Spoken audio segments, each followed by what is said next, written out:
Hi all, പുതിയൊരു വീഡിയോയിലേക്ക് എല്ലാവർക്കും സ്വാഗതം. നമുക്കൊന്ന് കുരുമുളക് ഇട്ട് വരട്ടിയ നല്ലൊരു ആട്ടിറച്ചി കണ്ടാലോ? മട്ടൻ കിട്ടുവെച്ചെങ്കിൽ എല്ലാവരും വാങ്ങിച്ചിട്ട് വരും കേട്ടോ. സിമ്പിളാണ് ഉണ്ടാക്കാൻ, പെട്ടെന്ന് തന്നെ നമുക്ക് ഉണ്ടാക്കാം കേട്ടോ. അതിനായിട്ട് ആദ്യം ഞാൻ കുക്കർ അടുപ്പത്ത് വെച്ചിട്ടുണ്ട്. വെളിച്ചെണ്ണ ഒഴിച്ചു. അതിലോട്ട് 5 വലിയ ഉള്ളി ചെറുതാക്കി നുറുക്കിയത് ഇട്ട് കൊടുക്കുക. നല്ല സ്ലൈസായിട്ട് നുറുക്കിക്കോളൂ കേട്ടോ, പെട്ടെന്ന് വഴണ്ടി കിട്ടാൻ.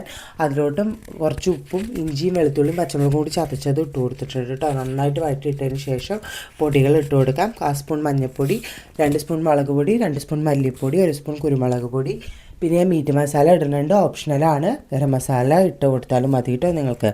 എന്നിട്ട് നന്നായിട്ട് വഴറ്റിയിട്ടുണ്ട്. അതിലോട്ട് തക്കാളി ഇട്ട് കൊടുത്തു. ഒന്ന് വേവാൻ വേണ്ടി കുറച്ച് വെള്ളം ഒഴിച്ച് കൊടുത്തു. അതിന് ശേഷം ഞാൻ കറിവേപ്പില ഇട്ട് കൊടുക്കുന്നുണ്ട്. നന്നായിട്ട് ഇളക്കി യോജിപ്പിക്കുന്നുണ്ട്. അതിനുശേഷം നമ്മൾ കഴുകി വൃത്തിയാക്കി വെച്ചിട്ടുള്ള ആട്ടിറച്ചി അഥവാ മട്ടൻ ഇട്ട് കൊടുത്തിട്ട് നന്നായിട്ട് എല്ലാ ഭാഗത്തേക്കും എത്തത്തക്ക വിധത്തിൽ യോജിപ്പിക്കുക. ഞാൻ ഇവിടെ യോജിപ്പിച്ച് നോക്കിയപ്പോൾ എനിക്ക് കുറച്ച് കളർ കുറവ്, ചുവപ്പ് കളർ കുറച്ച് കുറവുള്ള പോലെ തോന്നിയതുകൊണ്ട് ഞാൻ എന്ത് ചെയ്തിട്ടുണ്ട്, 1 സ്പൂൺ കാശ്മീരി മുളക് പൊടിയും കൂടി ഇട്ടിട്ട് നന്നായിട്ട് ഇളക്കി യോജിപ്പിച്ചിട്ടുണ്ട്.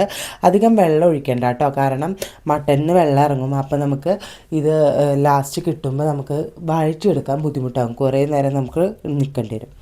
അതുകൊണ്ടാണ്. അപ്പം ഞാനിവിടെ ഒരു 8 വിസിലാണ് വരുത്തിയിട്ടുള്ളത്.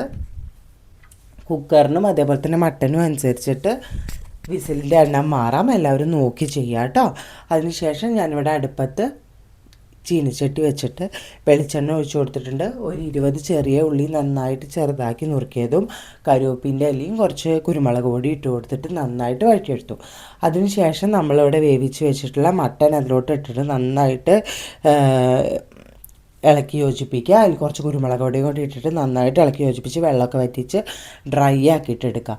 നല്ല ടേസ്റ്റാണ്, ഒരു രക്ഷയില്ല, നല്ല രുചിയാണ്. എല്ലാവരും ഉണ്ടാക്കി നോക്കുക. വീഡിയോ ഇഷ്ടപ്പെട്ടിട്ടുണ്ടെങ്കിൽ ലൈക്ക് ചെയ്യുക, ഷെയർ ചെയ്യുക, സബ്സ്ക്രൈബ് ചെയ്യുക. അഭിപ്രായങ്ങൾ എന്തായാലും പറയണം കേട്ടോ. Thank you for watching.